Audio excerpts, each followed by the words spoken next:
Fall Guys Ultimate Knockout. It's a platforming-based party royale game that was released on August 4th, 2020. This game is developed by Mediatonic and is published by Devolver Digital. Looking at it from a surface level perspective, it looks like a fun and goofy game full of color and joy. 60 players load in and everyone aims to qualify for upcoming rounds by completing various minigames. These minigames are categorized as being a race, survival, team-oriented, or final stage type of level. However, there can only be one winner, so players are eliminated after the end of each round if they do not complete the minigame. But deep down, below the surface of the game, below all the fun to be had, there's a large amount of talking points and theories. This image really caught my attention, and it's hard to ignore. As you can see, there's a lot to unpack here, and a lot of obscure entries that may seem unbelievable or absurd at first, but I can explain them. So let's start at the very top before making our way to the very bottom of the Fall Guys iceberg.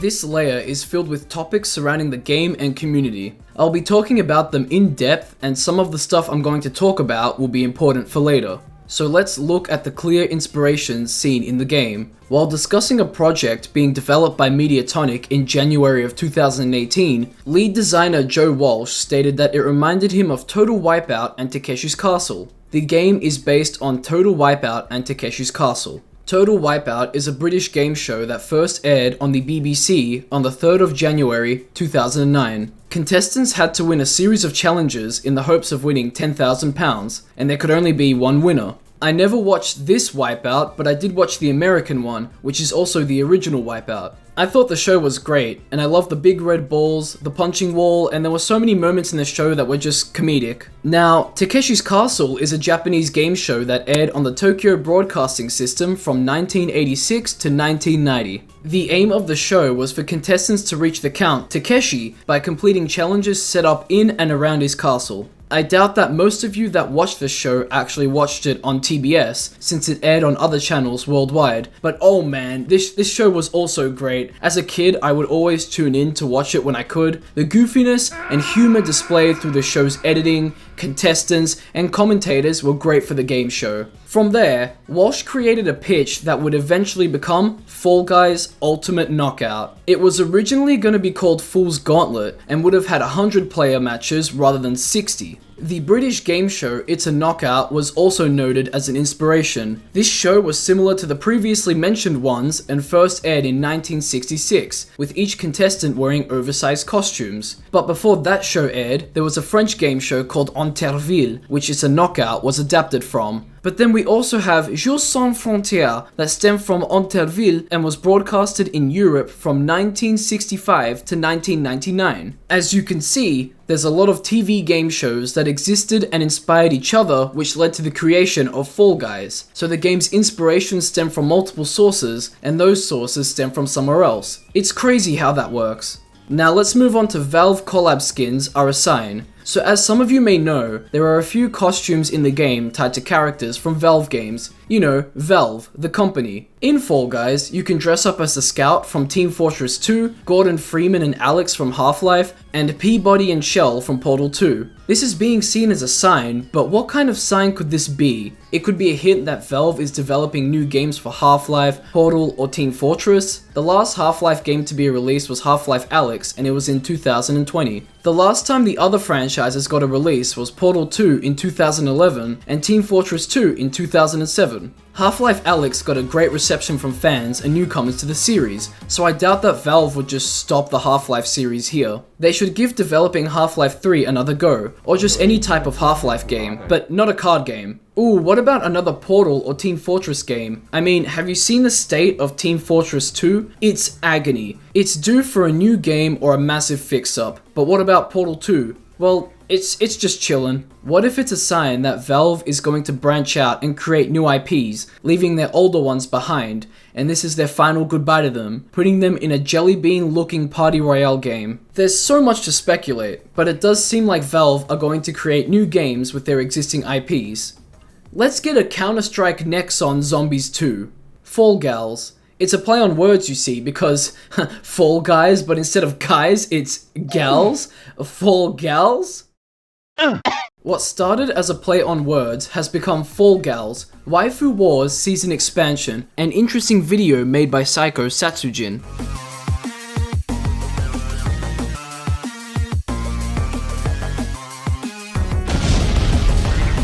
However, there's something a little more that's come from this play on words. Fall Guys Rule 34.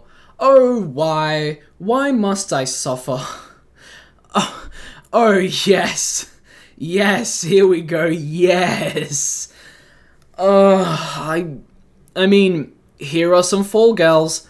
That's awesome. That's great. I can't show it, but I can explain it, I guess. I mean, they're all, having a grand old time, a good time, and isn't that what Fall Guys is all about? I mean, I will always have fun with my little jelly bean man. Oh, wait, no, that's a really bad use of words there. But who thought to do this? Are these joke drawings, or did people really look at these fellas and think, yeah, but it's missing a giant rack? It reminds me of a certain franchise with some certain fish characters that I talked about in a previous video. I know that was months ago, but it feels much longer than that. Speaking of long, Fall Guys height. The official Fall Guys Twitter tweeted out an image showing that the contestants we play as are 183 centimeters tall. That's 6 feet. These fellas are enormous, and look at how wide they are compared to a human. Whoever is in charge of the game's Twitter is playing a dangerous game here.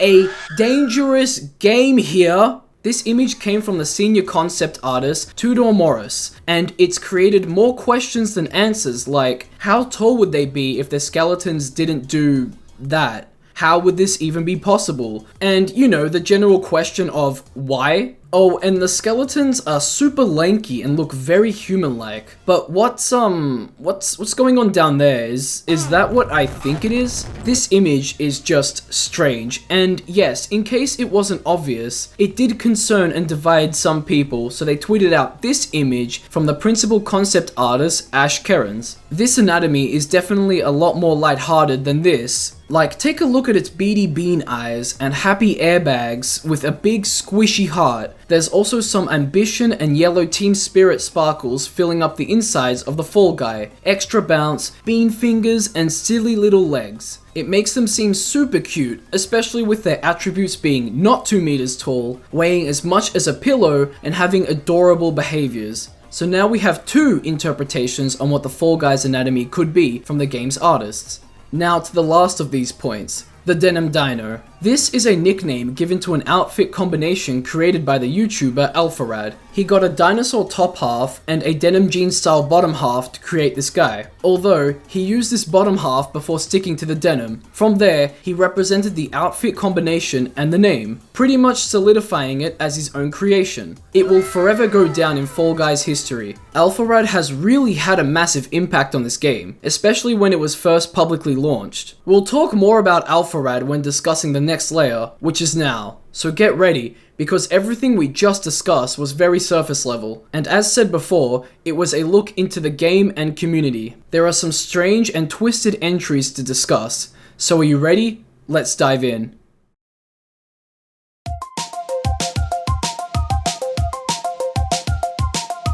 Alpharad is a secret promoter. As of publishing this video, Alpharad has released 8 Fall Guys videos. 7 of these videos were during Season 1, and 1 of them was during Season 2. He has had a massive influence on the exposure of this game and the community. To understand this, we need to piece all the evidence we have in his Season 1 and Season 2 videos. I'll be using his first, second, and third video to make my points, and will generalize the rest of the videos. Video 1, the Fall Guys experience, is an introduction. He introduces the game to his viewers and shows off wacky and funny moments. The viewers now know of the game and what it is.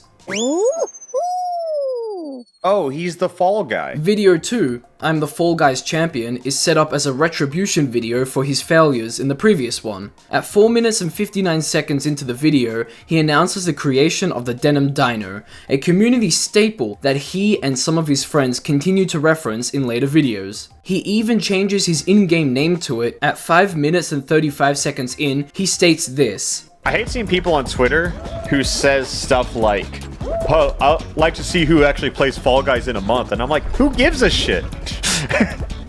Yeah, who cares if I never touch this game again? Let me enjoy it while I enjoy it. So if he is a promoter, he's a launch promoter. He gets the ball rolling at the start and returns briefly when there's a major update to the game. By the end of the video, he pops off and shows how exciting this game can be once you start winning. Wait, grab it! Yo! The triple dub! Let's go! I am unstoppable right now! The 3-time video game champion! Incentivizing viewers to play it. In video 3, Funny Fall Guys, the opening is hype and griefing as a tactic is introduced to the audience, to the community. As I was playing Fall Guys with the boys, somebody in our group recognized a friend of theirs in the lobby, and I realized what I had to do. That's him!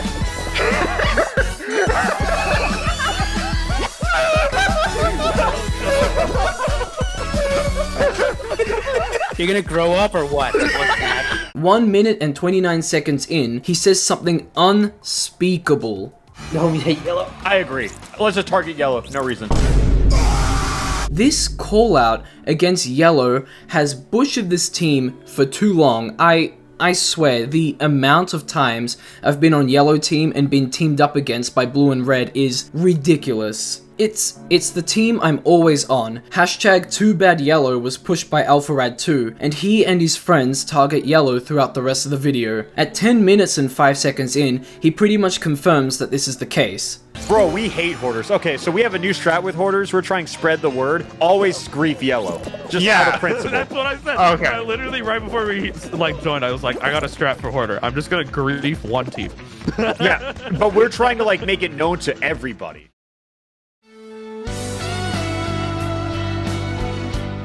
These are basically the major things I wanted to share and talk about because the rest of his videos consist of sick plays, hackers, griefing, and a tournament with his friends. It's hard to argue that AlphaRad had no effect on the popularity of Fall Guys and had no effect on its fanbase. So what do you think? Is he a secret promoter?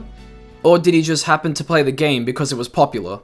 The store reads brainwaves. So, have you ever found yourself playing Fall Guys and you see someone with an outfit you like and you think, hey, I want that? You continue to play the game until the shop refreshes and new items are available to purchase. Naturally, you have a look at the shop, hoping that the outfit you wanted is in there, and what do you know, there it is, right in front of you. Has this ever happened to you? Well, it's happened to me. I mean, how do you think I got this sick flower outfit? I've never had another moment like this because I haven't really wanted any other outfits. Like, I'm good with this one and the top half of this robot cat. I guess you could say that each Fall Guys store is personalized.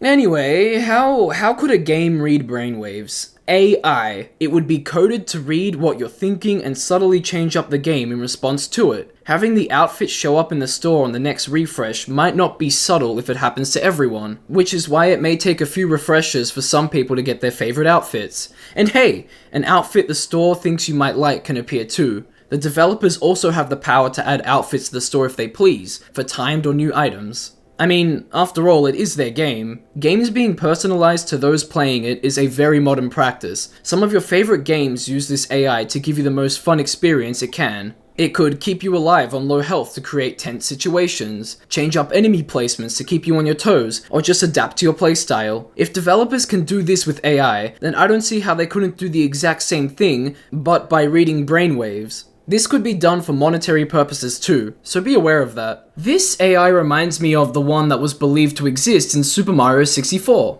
You know, the really great 3D platformer on the MK Ultra 64. Sorry, I mean the Ultra 64. I mean the Nintendo 64. Jeez, I don't know what got into me there. Yeah, games with built-in AIs that aim to improve the user experience? Yes.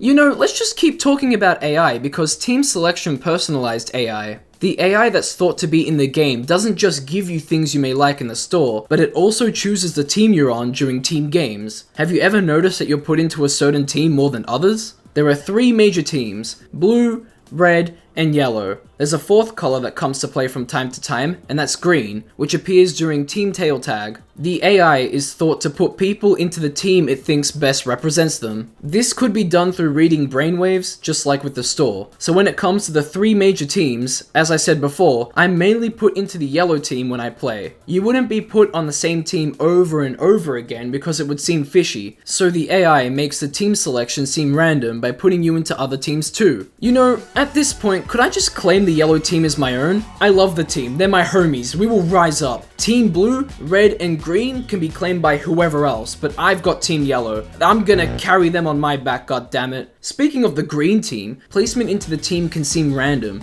but consider yourself lucky if you're placed into it. Fall Guys mobile scam. This is more of a warning than anything. Do not click on any link that claims to be a download for Fall Guys on mobile. The game is only out on PC and PS4 as of the release of this video. Clicking on dodgy links like this can take you to websites or other links riddled with malware or methods to take your information. You definitely don't want any of these things to happen to you. Malware can and will destroy your device, take your information, or even use it for criminal activity. In our day and age, privacy online can be so hard to find, so who knows what these people will do with your information. Even the official Fall Guys Twitter account has said this. Well, kind of. They're not wrong about how these videos are set up. Someone will play a video of Fall Guys on their phone and will make it look like they're actually playing the game. There's also a mouse cursor on their screen, literally making it a video captured on the PC version. I don't want to live on this planet anymore, yeet me into the sun. Truly poetic, yeah, okay. But never fear, a mobile version of the game is coming. Except it's only coming out in China. The Chinese company Bilibili secured the publishing rights for the game, so the mobile version is going to be a Chinese exclusive. Hopefully, not forever, although Bilibili has stated that they will be an exclusive agent. Fun fact, in China, Fall Guys Ultimate Knockout is translated to Jelly Bean Ultimate Knockout because, you know, the Fall Guys look like jelly beans. Anyway, what have we learnt today? Don't trust anyone claiming they have Fall Guys on any mobile device, whether that's on Android, iOS, or any other operating systems. Let's talk about jelly beans a little more because of the whole jelly bean game's popularity. Let's look at the characters we can play as in Fall Guys and in Among Us. Do you see any resemblances? Because I think everyone else does. And it's all because of one word I've used in this video already. Jelly beans. These are 2 of the biggest games of the year 2020, and they both involve playing as jelly bean-like figures. But how did these games get so popular? Well, just look at them. The skill floor is very low for these games, meaning that they're super easy to just pick up and play. I would also say that they have a high skill ceiling, which makes them appealing to everyone. Think about it, when you first started playing Among Us and Fall Guys, I reckon you weren't the greatest player around. But as you kept playing, you learnt of and implemented strategies to complete minigames faster or to manipulate others in creative ways. I would say that colors and presentation also help with the popularity of these games too. It just looks nice and it's easy on the eyes, even though Fall Guys is just color. There's nothing about what's going on here that screams, "This is very complicated." It's all simple to navigate menu and gameplay wise. This also ties into the first point of them being new player friendly, but I haven't even explained the most important part of their success. Jelly beans. It all comes back to this. You can't tell me they don't look adorable. They're also blank canvases that we can project ourselves onto. We buy outfits for them so they look the way we want them to look. And as we get better at the games, in a sense, they do too. Our decisions impact their journeys in Fall Guys and Among Us. You're able to let your imagination run wild on who you want to be and how you want to play, to a certain extent of course. The formula is there, blank canvas jelly bean looking characters in a genre of game that can be picked up and played by anyone, has a low skill floor and a high skill ceiling, and just looks and feels good. That makes it sound really simple, but it isn't, so I wonder what the next jelly bean game will be. The game is set on Mars. So this is the planet Mars. It's a very dusty red looking planet, and this is Fall Guys. Can't you see the resemblance? Jokes aside, how would this even be possible? There's no hint to this game being set on Mars, like at all, or even being set anywhere. Mars would have to be very terraformed and would need an extremely advanced society to make it look like this. Even so, it's obvious that there's a dome surrounding each of the minigame levels. This means that if we're playing on Mars, then the traditional looking Mars is on the outside of this dome, or domes. so we would never see it. This makes the game sound like some weird post-Earth game show that has contestants make a fool out of themselves to please the wealthy that watch the show. Take a look at some of the victory animations. You've won, but you're still being made fun of. You're stuck in this continuous loop of playing minigames, just like purgatory. Fall Guys is purgatory. This has been believed to be the case because of the Fall Guys gameplay loop. You get in a game, you either win or lose, you go back to the main menu to customize your character, and then you load up into a new match to do it over and over and over again. What kind of purgatory would this be? The only explanation would be for the entertainment of others, maybe not for the rich as I said previously, but for us. We keep them in a constant loop of minigames for our wants and needs. We keep them from moving on, but maybe that's for a reason. Have the Fall Guys committed unspeakable acts and now this is their punishment? No matter what, you're the only one that can end their constant agony in purgatory. Once we never play the game again, they're free. Well, that took a dark turn, so let's divert our attention to the happy and cheerful music of the game. Here's some snippets of some of the music.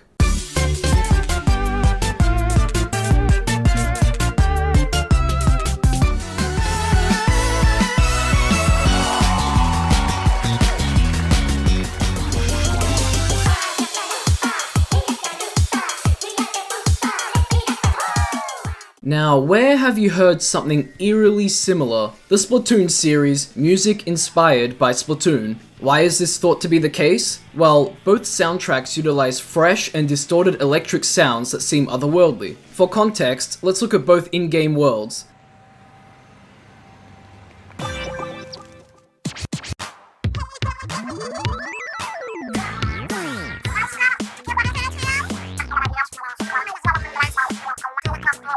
Splatoon is set in a post-human era on Earth where and rule, and it's unknown where Fall Guys is set, but my best guess is Mars, as theorized by one of the previous points. Either way, there are no humans to be seen in Fall Guys, and these images released by Mediatonic prove that Fall Guys aren't humans. So it's otherworldly in the sense that there's no humans around and the characters seem to be living in their own little world. Another talking point is that both of the soundtracks have a solid beat, but most importantly, they both have similar sounding vocals.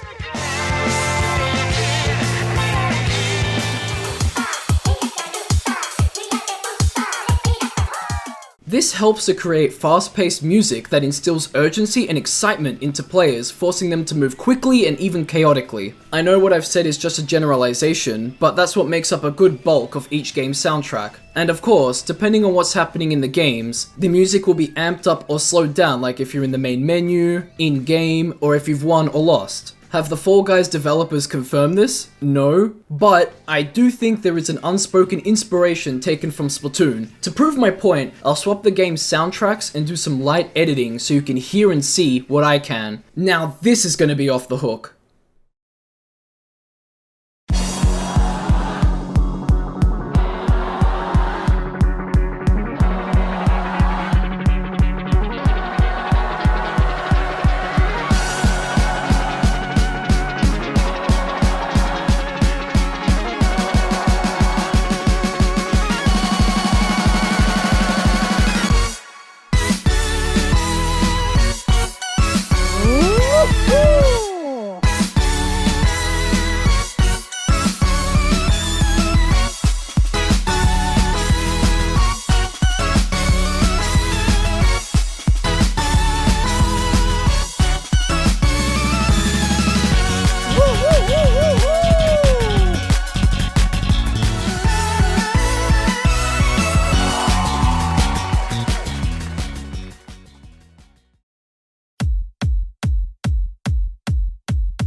They worked really well together, didn't they? Obviously, not all of the songs from the soundtrack sound similar, but I think there's enough to see some clear similarities. I think it's great because both of these games have amazing soundtracks, so maybe we can see a Splatoon costume for Fall Guys. I know myself and many others that would appreciate that, but the game isn't even out on the Nintendo Switch, so it wouldn't even be possible. It's not on the Xbox One either, which is really strange. But let's focus back on the music, specifically the song Fall and Roll, Race and Logic. You can hear what we can assume are the Fall Guys making noises as part of the song. Slime Climb screams. I know we just heard the song, but listen to it.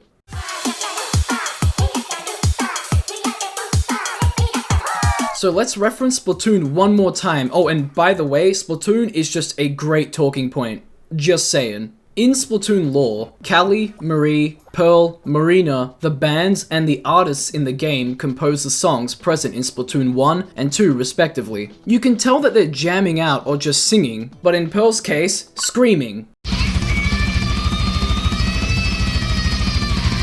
However, unlike the characters in Splatoon, the Fall Guys sound like they're in agony, not singing for fun. To be fair, not all of the audio sounds like screaming, some of it sounds like the struggles before the screams. We hear this song in a few minigames, but we'll be focusing on Slime Climb. In the level, contestants climb up a path designed like a mountain filled with obstacles. These obstacles include wall pushes, moving pole stacks, noodle poles, swinging hammers, swinging balls, and the famous slime. This slime makes certain parts of the course slippery, but most importantly, it rises over time, so don't fall into it or else you'll be eliminated. The contestants that get shoved around by obstacles and get lost in the endless sea of slime, they're the ones we hear struggle and scream. This theory mixes really well with the accompanying music. It's fast-paced and makes you feel a sense of urgency to complete the minigame. If that doesn't get you moving, then the struggles and screams of fallen contestants that appear 1 minute and 2 seconds into the song will. The game wants you to rush because it thrives on chaos. Do you want to be forever lost in the chaos?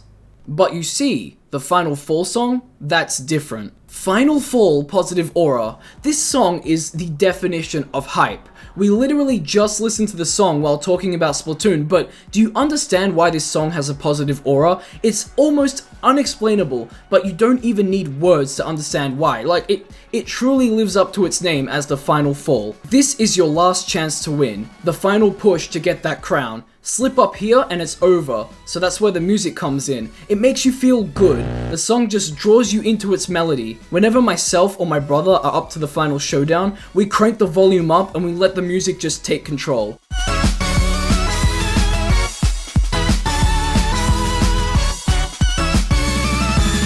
Bopping to the beat only makes you more powerful. You will reach a state of being in the zone, of complete control. Let the music take you. It'll only boost your confidence. You cannot feel bad while listening to the song. It's impossible. It does all of this because of how action-packed the song is. It's fast. The synths, they're high-pitched and they come at you. The bass guitar, oh my god, the bass guitar. I've never heard slapping that fast in my entire life. But the most important part, the beat. It's so fast and so good that my heartbeat mimics it. I'm clinically dead.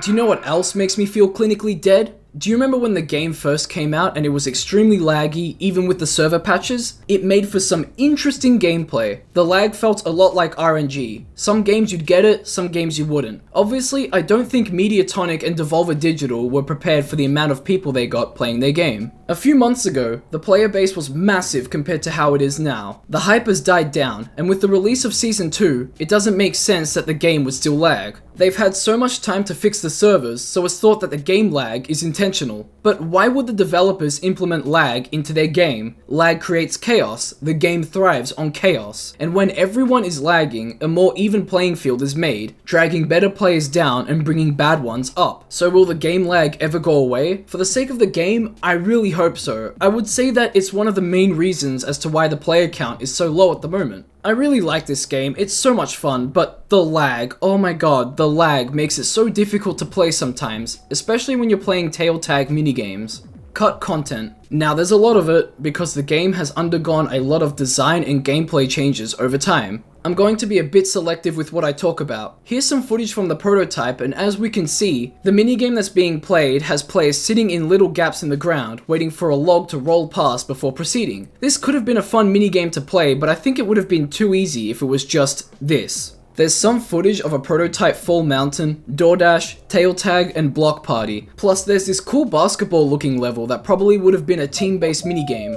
Now we'll move on to this build where we can see a lot of color, and DoorDash looks great. I really wish they kept this design for it. The other minigames shown look very similar to the final release, but something else very noteworthy is how Block Party and Egg Grab look. There's what appears to be a smoky haze covering the Block Party blocks before they're visible. I think this looks great. It makes the minigame live up to its name of being a party, with the whole fog machine look and the lights. Egg Grab also used to use this hazy smoke, and each team used to be represented by an animal. Red is a cat, yellow is a rabbit, and blue is a frog. I think I like the frog design the most. Frogs are cool, so maybe these are the true leaders of each team, not me and whoever else. Although it's strange, we have seen this team mascot stuff before, right here in the loading screen. So it's there, but it's not there. Also, Slime Climb used to have actual boulders that would roll down the hill, which did look a bit strange. It clashed with the color palette. It looked very similar to the ones in Takeshi's Castle, and it's also still in the loading screen. What is up with this loading screen? Now, I want to move on and talk about the E3 2019 trailer, because there's a lot to be seen in this video that isn't in the full game. For starters, this slide.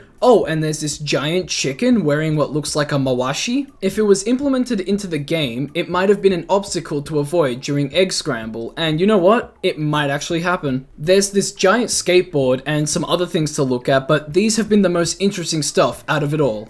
The real reason for custom names being disabled. The reason given to us were that bad words and hacked names became a problem and needed to be stopped. If there is more to this, then we can assume that there's something horrid or secretive being hidden from us. What's more horrid than game lag? The servers were already pretty unstable during the small period after launch where you could use custom names. Could they have brought even more lag to the game? Normal custom names? Probably not. But hacked ones? Maybe. Another reason could have been that secrets were exposed through these custom names. Ooh. Of course, no company wants their secretive information exposed to the public, especially if there's something to hide. Hidden information shows itself to people if they know how to look for it. Keep that in mind as we delve into the final layer. I hope you're ready.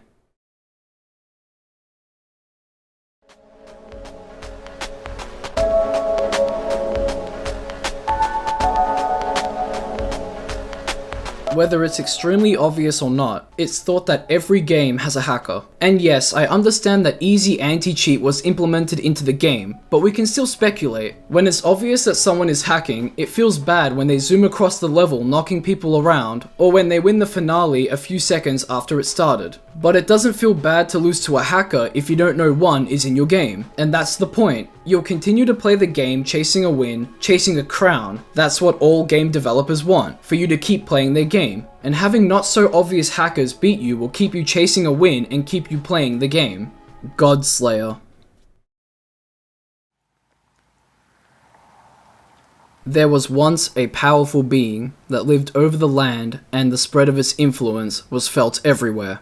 It would cause the skies to glow with energy, which sustained life and created miracles where life was first spawned. This being was thought to be pure energy, an unconceivable form holding incredible power. A cult of surface dwellers formed, and they attempted to reach the realm which inhabited this being. They attempted this by creating a mountain-like path that would lead them to what they believed was a god. They wanted its power. After many years, they had built a path to where it resided. They made their way to the realm. They found their god. It was beautiful, colors they had never seen before, images and thoughts that were never thought to exist were being emitted by this being. It was defenseless, at least they thought it was. Everything it was, everything it showed them drove them to insanity. They couldn't conceive what they saw. Some suffered heart attacks while others were driven to violence and attacked each other. But there was one person that withstood the being's influence. Through sheer willpower, the person ripped a ball of energy from the being. The power was too much, and as a last-ditch effort by the being, it thrashed around while being held and fell into a pit to be lost forever. The orb of energy turned sour, and the dying person, crumbled in the pit, absorbs it. What the orb turned the person into is unknown, but the tale of the God-Slayer lived on. As the years passed, the legend fell into obscurity. However, a secret society knew of the tale. They didn't dare to enter the pit, but they knew something ungodly was down there. They wanted its power to flourish. so they designed similar paths to what the Godslayer and its people made above the pit and branded it as a fun game. Those who participate in the ultimate knockout may or may not know of what lies below them in the pits, but those who fall off into it unknowingly feed the ungodly one, the Godslayer. Levels are based on the 7 deadly sins. Lust is an intense longing for sexual desire, or an unbridled yearn for money and power. Whoopsie daisy, whoopsie legends, night fever, and wall guys. Gluttony, it's an overindulgence or overcompensation of anything to the point of waste. Fruit shoot, egg scramble, and egg siege. Greed is an artificial, rapacious desire and pursuit of material possessions. Fall ball, tail tag, team tail tag, hoarders, and royal fumble. Sloth is an absence of interest or constant reluctance of effort. Seesaw, DoorDash, gate crash, tiptoe, and perfect match. Wrath is the uncontrolled feelings of anger, rage, and hatred. Dizzy heights, hit parade, the whirligig, jinxed, and hexagon. Envy is the sad or resentful attitude towards the traits or possessions of someone else. Rollout, block party, and rock and roll. The last sin, pride, is noted as the most serious of the 7 deadly sins. It is dangerously corrupt selfishness, the putting of one's own desires, urges, wants, and whims before the welfare of other people. Slime climb, jump club, jump showdown, big fans, and fall mountain. Only the biggest sinner can claim the ultimate symbol of pride, the crown. Fall Guys beta, do not research. There were 2 betas held for Fall Guys because of how successful the first one was. The first one ran between July 25th and July 27th, and I believe the second one ran between July 31st and around August 2nd. Did you watch someone play them for a chance to get a beta key, and or did you play it? If any of these are the case, you're safe, or at least you should be. Researching the beta is what'll put you in danger. The beta is almost identical to the full release of the game. It's believed that the audio present in both betas were at certain frequencies which can cause intense headaches, interrupted sleep, twitching, and nausea. So why isn't this noted as an issue when the betas were played? It's because players were focused on the game. Listening to a streamer and watching their gameplay, or playing the game yourself diverts attention from the music as you're too focused on making it to the next round, or you're too focused on watching the streamer. Listening to the beta audio itself is extremely dangerous and should not be done. Do not research into this. Maybe don't look into the next topic either. The Microsoft conspiracy. Fall Guys is on PC and PS4, but not on the Xbox One and Nintendo Switch. The developers have said that they want to bring the game to other platforms. However, a deal with Sony is thought to have prevented that for now. This Sony deal would be the reason why the game was free on PS Plus users as a part of the August 2020 free games lineup. Who is Sony's rival? Microsoft. So the game isn't on their consoles yet. And who's friendly with Microsoft? Nintendo. Just look at Super Smash Bros. Banjo-Kazooie and Steve are in it, and the 2 companies have been friendly with each other recently. Whatever is thought to be in that Sony contract would determine how long Xbox and other platform users would have to wait until they get the game. But what if we went into crazier territory? What if Mediatonic wanted to release the game on the Xbox One, but Microsoft wanted to add their own AI to the game? Mediatonic didn't want that to happen because they have their own alleged AI in the game, so they went to Sony and made a deal with them. No? Fall Guys 666. The custom name function on PC was abused and then taken down, which I already said in a previous layer. What I didn't say is that everyone was given generic names as a replacement. They follow a set of rules being Fall Guy and then a random strain of 4 numbers. But as you can tell, the number 666 isn't made up of 4 digits. There is little to nothing known about this player or what they can do. But if you see it in your game session, turn the computer off. Although, randomly generated names are now a thing, so you probably won't find this Fall Guy. Probably. Shared dreams. It's a pretty simple concept. People share similar dreams with each other about this game. It could be dreams about anything like the pink slime, swinging balls, the lag, their anatomy, seesaw, the screams of the Fall Guys, or going for a win. If any of these have given you dreams, then you may share the same or similar dreams about the game with other people. Can I talk from experience? No, but I'm sure others can, and after watching this video, you might join them. Skins are the souls of the dead. On August 12th, 2020, Devolver Digital tweeted this out: Fall Guys are made up of fallen Fall Guys. This would suggest that you are not just one being, but an amalgamation of the dead. More on this later, but you needed to know that for context, because a fall guy is the physical body of the fallen. This would make the costumes and colors used to create your outfits the souls of the fallen, skins to represent them. This sounds super ritualistic, stuffing an empty vessel with the dead, giving it a new consciousness, and then harnessing a soul or souls to wear. All of your favorite Fall Guys costumes and outfit combinations were once other Fall Guys. The original Fall Guys who once donned those costumes, and now you wear them. So then what is the true form of a Fall Guy? So we've seen its monstrous interpretation, its small and adorable form, but I'd argue that the Devolver Digital tweet I referenced is a hint at their true form. It's like a cycle. It starts where I explain that each Fall Guy would have the dead stuffed into its empty vessel. This vessel is then given a conscience, and then the soul of a fallen one would be the outfit it wears. After a Fall Guy is constructed, it participates in the ultimate knockout games until its vessel, its shell, starts to break. I mean, just look at what they're put through. That'll crack anything eventually. Because of that, it has become one of the fallen, and now its meat is taken out of its broken vessel and is put into a new one. The soul of the Fall Guy is then moved into the next vessel. That's the cycle. So who were the original Fall Guys? We may never know, but their bodies are forever being passed down for the next empty husk to use. Just make sure you don't crack. End Hell staging code. There isn't anything known about this Hell stage, what it looks like, or how you get to it, but it's believed to be a bonus level awarded to a player for an unknown reason. No one has reported seeing it, so it could be a secret. Only time will tell. Yellow Team disadvantage coding. This coding is thought to be in the game in order to place weaker players into the yellow team. To push this knowledge onto other players without notifying them of the coding, players like AlphaRad with big fan bases influence the community to gang up on yellow. The official Fall Guys Twitter also tweeted about the misery of the yellow team, and now the team suffers. It might be more complicated than that. Having an artificial roadblock that players don't think is a roadblock will keep them chasing the crown. So no one will think the game is against them, and they'll blame the scapegoat, aka the community. It could have something to do with the interpretation of a Fall Guy too. What would happen if the yellow sparkles help a Fall Guy reach their true power?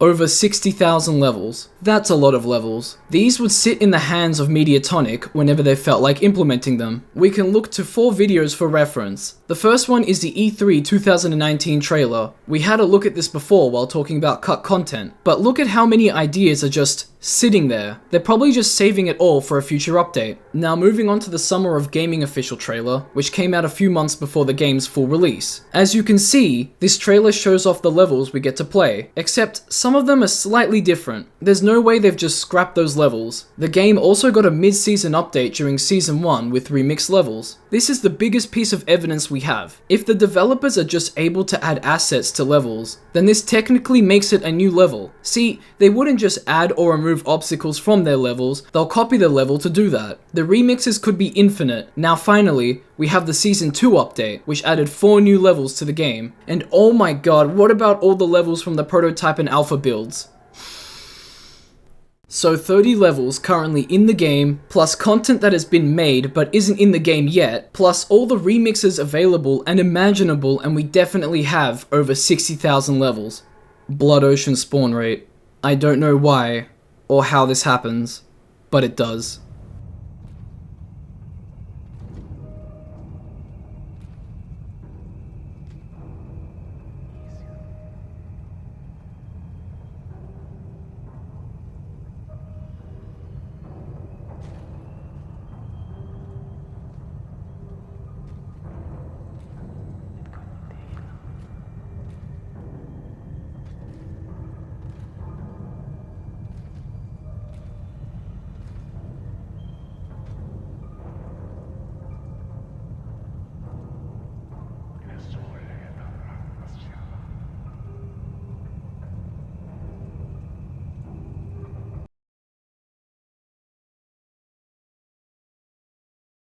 Slime Climb is a check for Fall Mountain. This level is similar to Fall Mountain as you have to scale your way up a mountain-like path while avoiding obstacles. It's thought that if you and the other contestants reach certain criterias in Slime Climb, you'll guarantee Fall Mountain for the final showdown. The criteria is currently unknown. However, you can still get to Fall Mountain without playing Slime Climb. Once you're at Fall Mountain, you should know that Fall Mountain is the Devil's Throne. Think about it. You and the other players you're up against proved you could handle what the game has thrown at you, and now it's time for the final showdown. The giant crown at the top of the mountain is not the crown you get for winning, but rather, it's the throne. The crown represents the top, a ruler. Once you grab the crown, you're at the top, sitting on the Devil's Throne, embracing its power. You got up there by putting yourself before everyone else, by committing the 7 deadly sins, and now you get your little crown to spend on outfits. And then, you're thrown back into the game to do it all over again because...